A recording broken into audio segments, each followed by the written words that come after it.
Los grandes pensadores y Dios.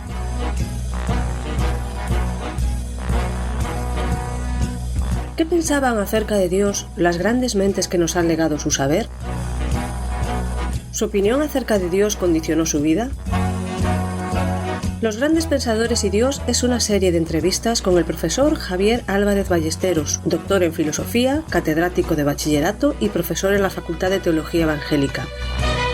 Cada semana, en este mismo día y a esta misma hora, presentada por Daniel Baluja, podrás escuchar aquí una nueva entrevista que te descubrirá, de forma amena y sencilla, las inquietudes existenciales de los sabios a lo largo de la historia.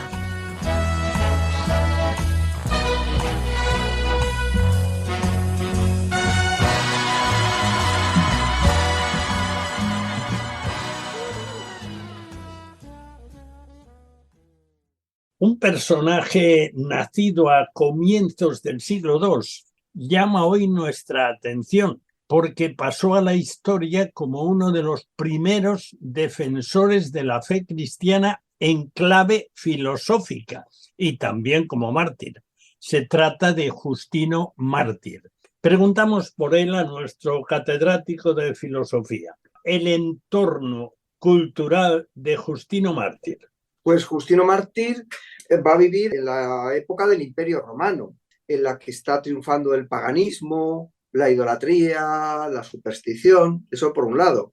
Y por otro lado tenemos el contexto cristiano, ya estamos en el siglo II, en el que la fe cristiana, pues después de haber comenzado a caminar con los apóstoles, está, digamos, en una segunda etapa, que es una etapa de extensión, pero una extensión con muchas dificultades, con muchos problemas, por esas persecuciones que va a recibir por causa del contexto del entorno pagano en el cual se está extendiendo. Sin embargo, Justino nació en la tierra de Israel. Sí, él nace en una ciudad de Palestina, en Flavia Neápolis, dentro de una familia pagana, pero sin hacer de lo que sería, podríamos llamar la tierra de Israel, efectivamente. ¿Cómo llegó Justino a ser cristiano? Es decir, en términos de hoy, ¿cómo fue su conversión? Pues como Justino nace en una familia pagana, recibe una educación, una cultura también de carácter filosófico, la cultura de aquel momento, una cultura pagana, y es un personaje interesado en la búsqueda de la verdad, ya desde joven. Entonces va a conocer el Evangelio en la ciudad de Éfeso, precisamente, donde es Artemisa o Diana, en esta ciudad que aparece tanto en el Nuevo Testamento, pues ahí se va a encontrar con un anciano que le va a exponer las Sagradas Escrituras. Él que era un filósofo, un buscador de la verdad, pero que no se convencía mucho de lo que en ese momento conocía. Al hablar con este anciano le muestra cómo las profecías se han cumplido en Jesús y él ve ahí algo especial que dice que como que un fuego se apoderó de él, que le ardía en el corazón al poder escuchar estas verdades que le estaba contando este ancianito. ¿Cómo se inició Justino en la filosofía? Porque no era de una tierra dada la filosofía. Bueno, en este momento tenemos que tener en cuenta que ya se han producido las guerras judías, que todo este entorno de la tierra de Israel está muy romanizado y que el contexto donde nace él es una familia pagana. Entonces él empieza a estudiar filosofía en casi todas las escuelas que hay en ese momento. Estudia en primer lugar con los estoicos. Pues estos estoicos hablaban mucho de la razón que gobierna todo el universo, que era una razón divina, pero Justino dice, bueno, mucha razón divina, pero ¿dónde está Dios? Y ahí no lo encuentra. Luego, pues los peripatéticos, que eran los seguidores de Aristóteles. La escuela aristotélica se llamaban peripatéticos, y entonces ahí lo que llama la atención es que querían cobrar dinerito por recibir enseñanza filosófica, y eso tampoco le convence mucho. Los pitagóricos, que hablan de música, de geometría, de astronomía, pero Justino tiene otros intereses. Y luego ya finalmente con los platónicos, que tampoco le convencen, aunque le hablan de un mundo inmaterial y todo esto que le parece muy interesante, pero no satisface su ansia interior, que solamente va a tener llenura, que va a tener completitud cuando se encuentra con este viejecito en Éfeso, y este viejecito le abre unos textos que él no conocía para nada, pese a ser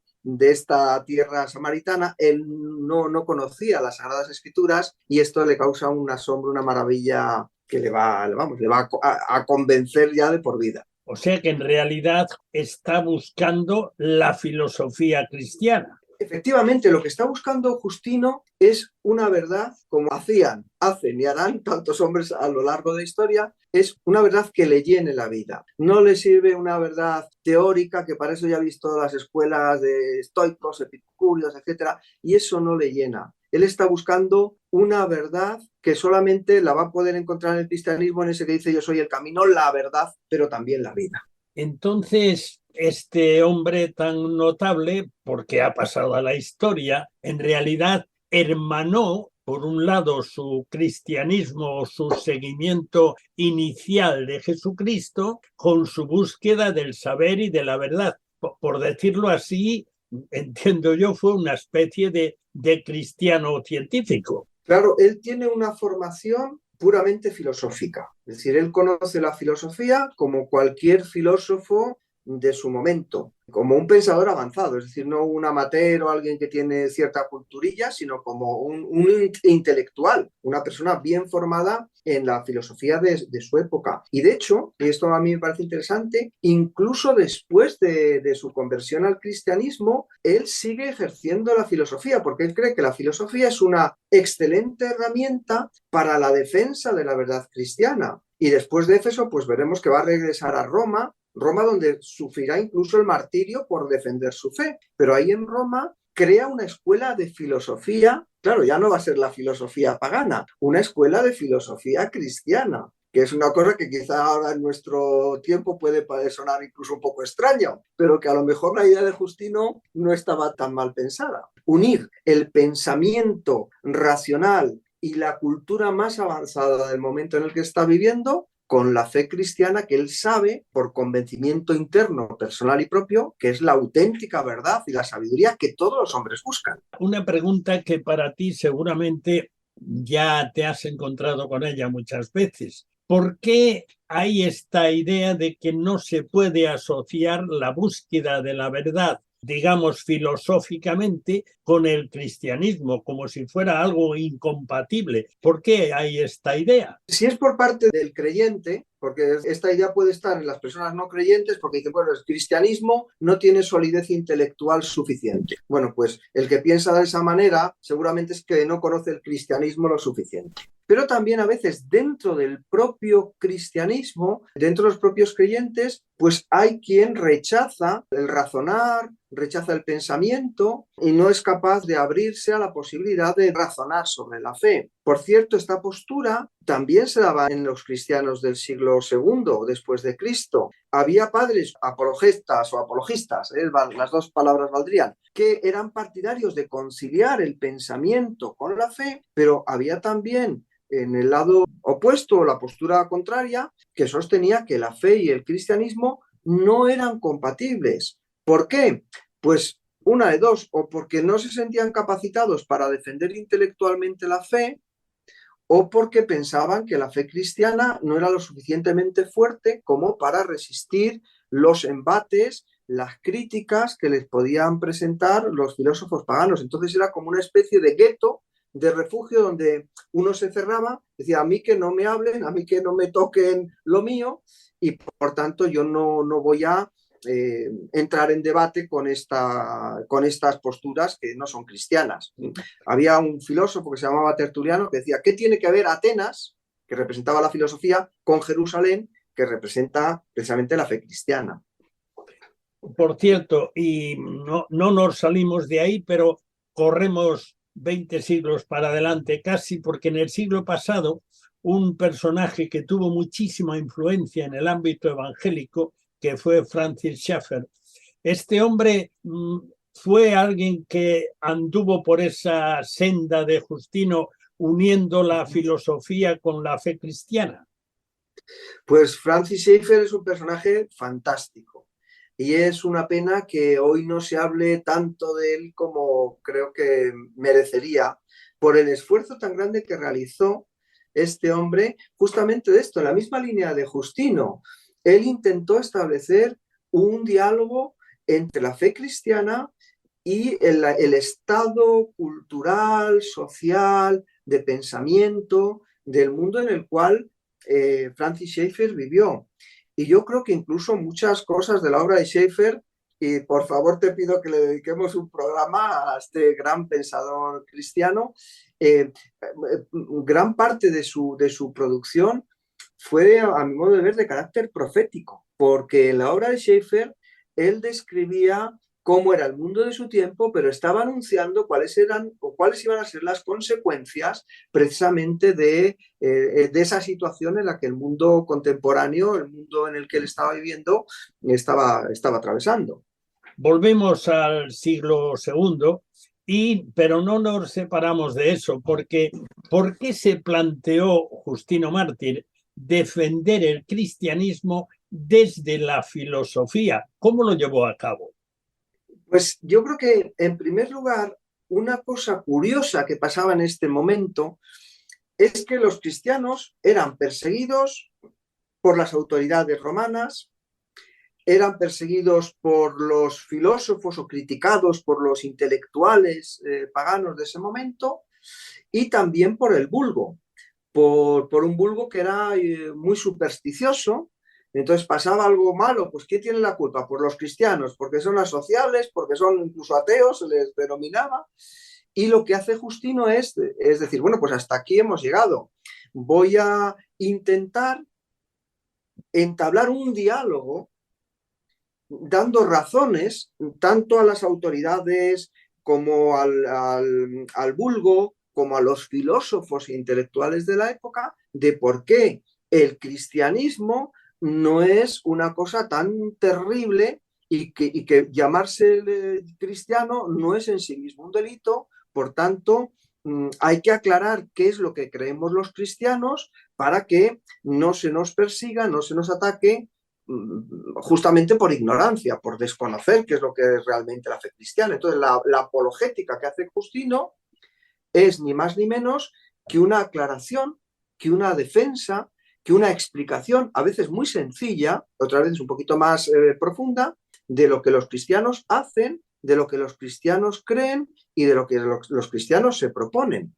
Es aclarar al mundo la fe. Seguimos teniendo en el ámbito evangélico en particular, pero en el cristiano en general, y digo en general porque no todo es así, pero seguimos teniendo una tendencia a resistir al análisis intelectual de la fe cristiana. Claro, siempre generalizar es difícil. Ahora, a mí sí me da la impresión que, salvo contadas y honrosas excepciones, sí hay una especie de temor a que el cristianismo se enfrente con el mundo secular y le trate en pie de igualdad. Yo creo que esta sí puede ser una de las dificultades que hay también en el mundo actual para que la fe cristiana pueda salir de los lugares cerrados donde está a veces y se pueda cumplir ese mensaje, o ese mandato de Jesús, que es la gran comisión, que le dice y hacer discípulos enseñando. Entonces, yo creo que sí hay un cierto temor al mundo secular que a veces se acompaña de un desprecio, que no es otra cosa a veces que un desconocimiento de lo que realmente está ocurriendo en el mundo. ¿Qué escritos se conservan de Justino Mártir, nuestro personaje de hoy? Justino escribió dos apologías, la primera dedicada a Antonino Pío, al emperador Antonino Pío. En ella pues hace una exposición sencilla de la fe. Luego escribe una segunda apología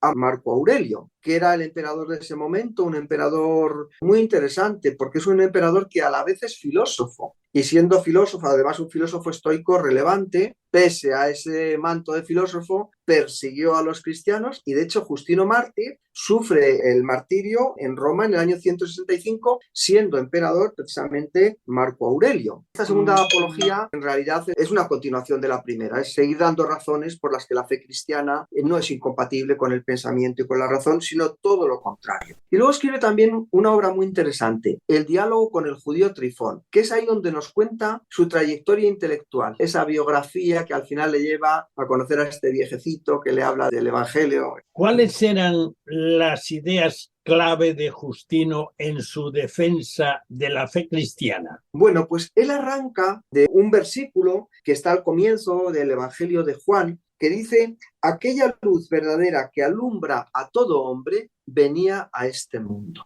Y esto es una idea clave. Aquella luz verdadera, que es obviamente el Logos, que es Jesucristo, que es Dios encarnado. Y dice, y esto lo enfatiza mucho Justino, que alumbra a todo hombre. Es decir, que el Verbo de Dios da inteligencia no solamente a los creyentes, sino que de alguna forma el Verbo de Dios ilumina a todo ser humano. ¿Por qué? Porque el logos, es decir, el verbo o la razón, es algo de lo cual participamos todos. Entonces, todos aquellos que de alguna forma siguen el logos, al logos están siguiendo a Jesús, aunque lo hagan de una forma imperfecta, como los filósofos paganos. Pero dice Justino una cosa que yo creo que es para pensarla. Es, si algo se ha dicho de verdad en la historia, antes de nosotros, antes de los cristianos, dice Justino, eso no está en contra de nosotros, sino que nos pertenece. ¿Por qué? Porque Jesucristo es la verdad. Entonces, si se ha dicho algo de verdad,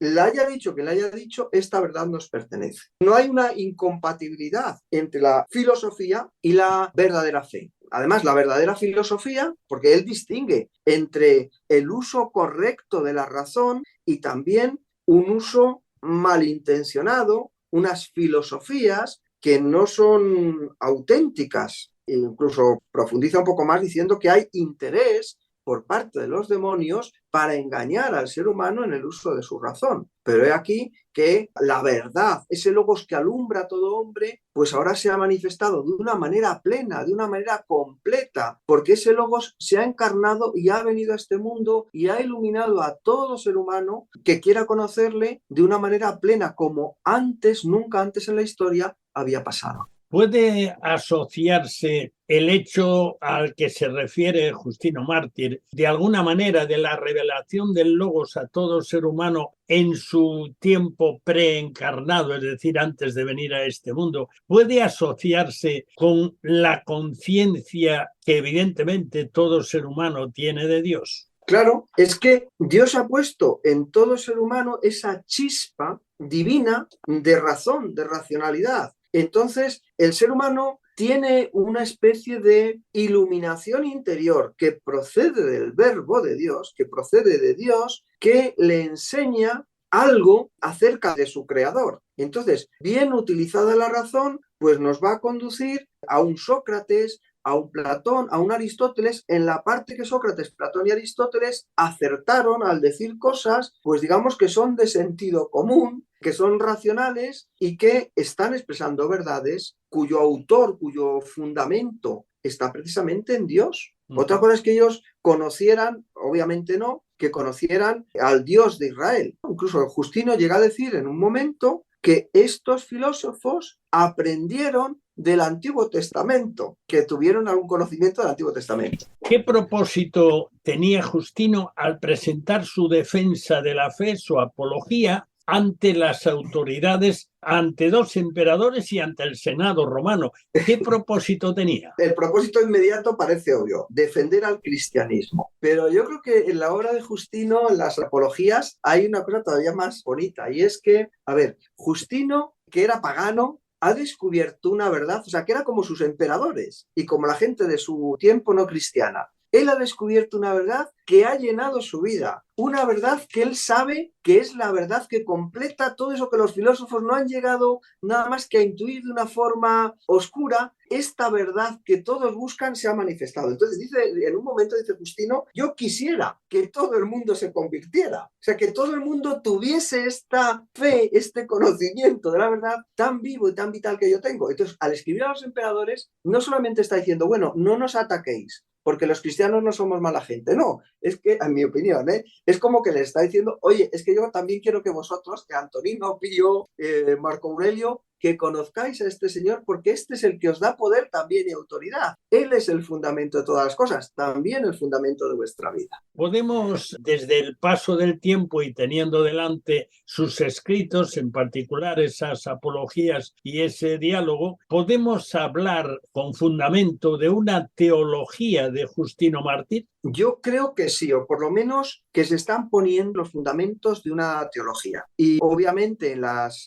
apologías y también en el diálogo con el judío Trifón hay enseñanzas acerca de Dios. La idea fundamental de Justino sobre Dios, sobre la teología, es que hay un Dios oculto, que Dios en sí mismo es trascendente. Él habla a veces incluso de un Dios anónimo, es decir, este Dios oculto que nadie le vio jamás, ¿verdad? Es tan lejano que nadie le ha visto nunca. Pero junto con este Dios absolutamente lejano y trascendente, él dice que hay otro Dios. Esto es un poco complicado, que le ha dado a conocer.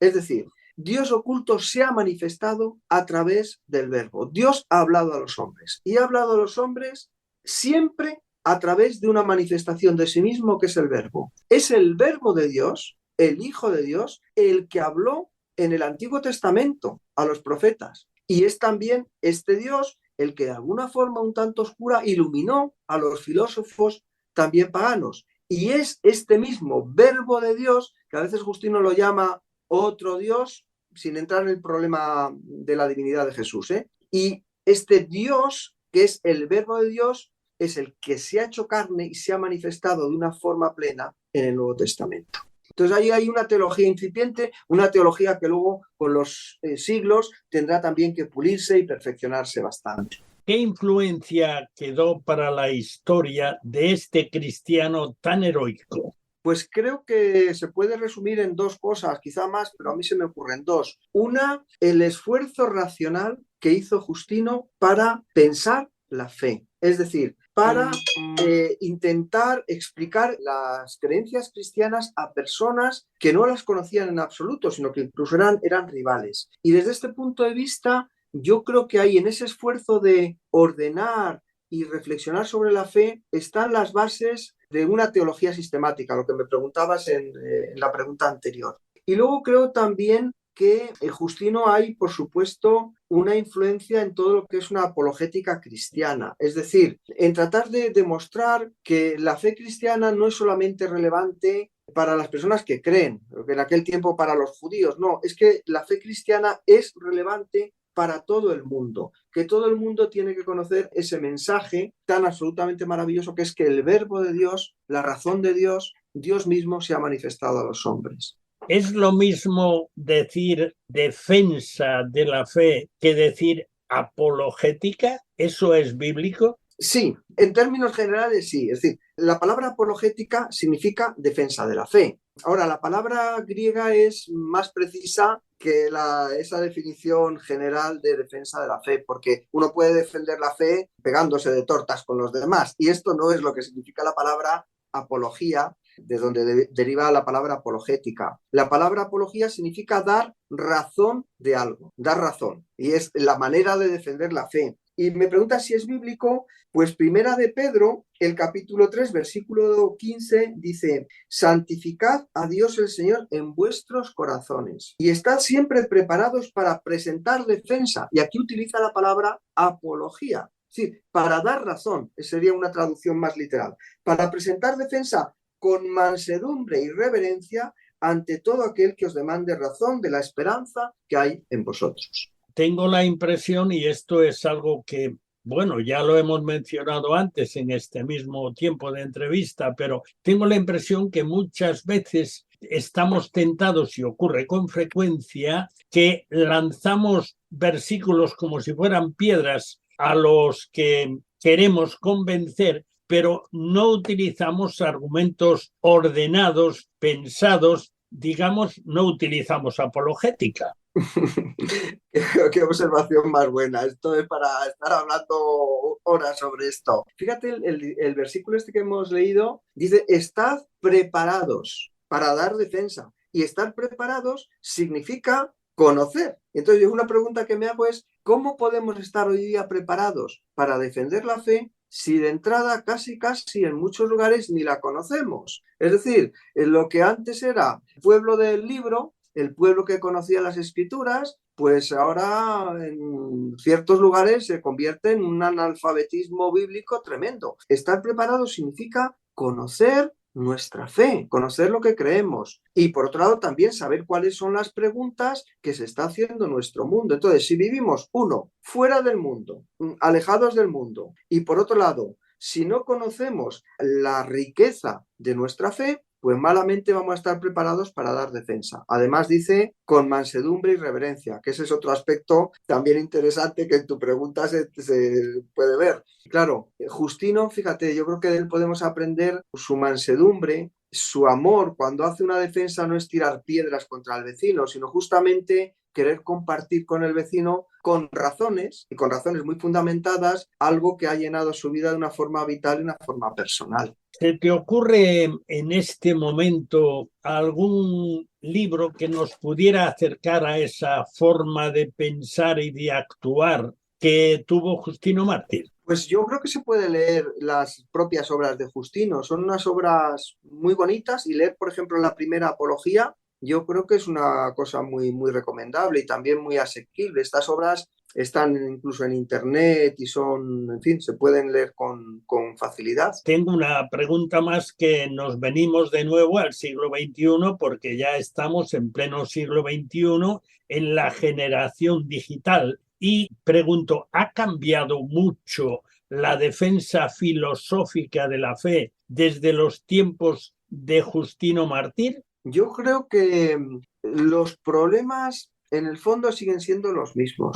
La búsqueda de sentido, la necesidad de Dios, un mundo vacío, el conocimiento de la fe. Entonces las preguntas son parecidas. Lo que ha cambiado es el mundo, lo que ha cambiado es el contexto, la forma de vida que tenemos hoy respecto al siglo II después de Cristo, en algunos aspectos. En otros también yo creo que nos seguimos pareciendo. Y quizá hoy vivimos con más prisa, con menos capacidad de pararnos a reflexionar, a escuchar, a pensar. Y Justino vivía en una época en la que, aunque eran pocos los que tenían el privilegio de poder acceder a una educación filosófica o teológica profunda, tenían ese tiempo y ese deseo y esas ganas de hacerlo. Y hoy día, pues con las prisas y la velocidad, parece que esto es una cosa un poquito más complicada. Me voy a volver atrás al siglo V antes de Cristo o sexto, porque hay una cosa que creo que nos está pasando y que nunca ha dejado de pasarnos posiblemente en nuestros días, en esa actividad de defensa de la fe o de anunciar el evangelio, de difundir la fe cristiana. Estamos olvidando la forma de argumentar sencilla pero bien fundamentada de Sócrates y estamos yéndonos a argumentaciones que convenzan por encima de todo en el estilo sofista. Estamos pasando por esta circunstancia. Convencer, argumento va, argumento viene, pero no elaborar una defensa sólida y equilibrada, sensata, como era el caso de lo que sucedió en aquel tiempo y habrá sucedido más veces. Pues yo creo que un rasgo de la actualidad es la superficialidad. Entonces, esa superficialidad está a la orden del día en todos los aspectos, incluso en la Iglesia y, para mi forma de pensar, también en la apologética cristiana. No hay conocimiento profundo y sólido del pensamiento, entonces es muy difícil defender la fe cuando no se conoce.